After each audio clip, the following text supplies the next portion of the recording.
Today's the 15-year anniversary of 9/11, September 11th, 2001.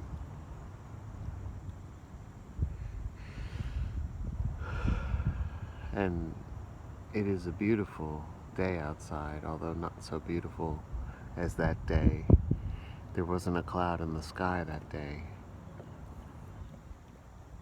I was under somebody's desk when I heard about planes crashing into the Twin Towers. I was working in information technology at the time, and I had an Ethernet cable in my hand, plugging it into the back of a new computer that I was putting, I believe, on the chair of the sociology department. The chair, his computer. Can't remember his name. His first name was Tim, but I don't remember his last name, which is really pitiable because I know that he's a person of some repute.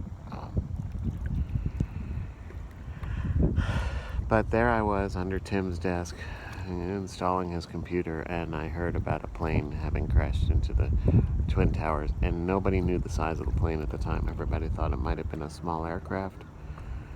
By the time I finished what I was doing, I came out and looked at a TV that had just been installed in the department, which was in the new social sciences building, and I think the second plane had made an impact. And I went down to the basement of Green Hall, which is where the IT offices were, and my boss, Pat, told me to not stay there, but to go to the counseling center because I was a student for my master's degree in counseling at the time. She thought I would be more helpful there. So I went there, and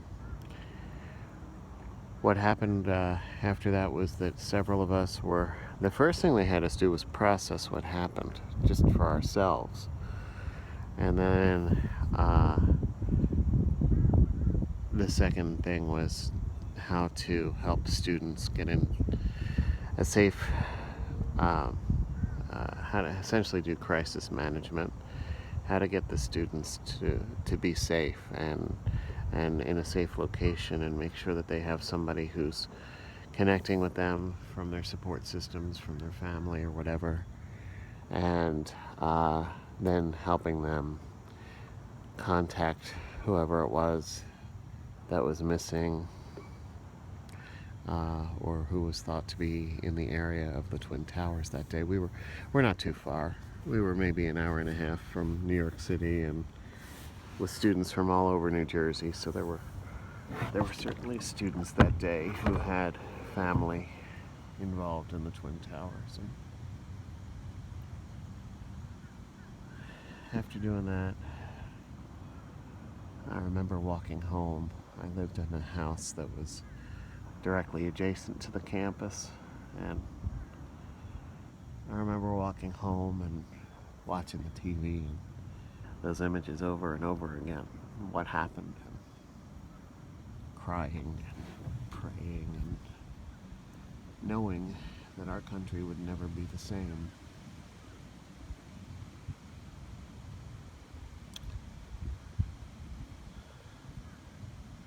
I don't think the world has been the same since that day.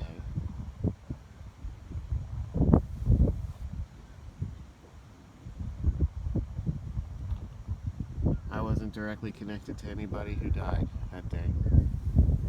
Not that I know of, but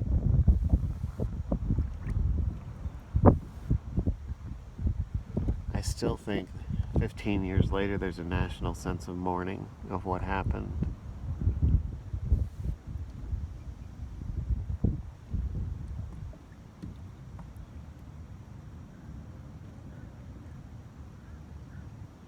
So, if you're catching this blog today, hug your people close.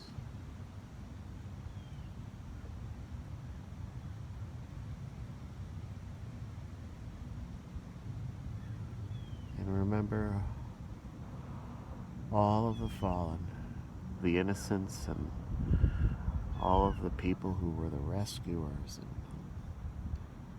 all the first responders, the people who are still struggling. You know, yesterday the news item was that Christine Todd Whitman, who was a former governor of New Jersey, appointed to head the EPA under President George W. Bush, says that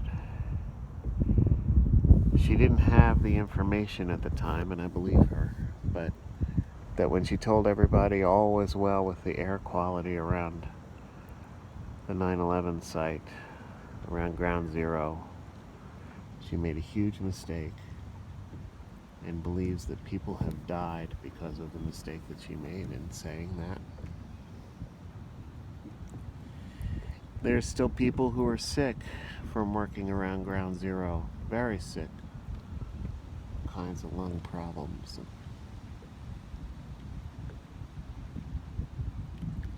So we have living reminders of that day all around us. All the families who lost someone. Hug your people close. God bless.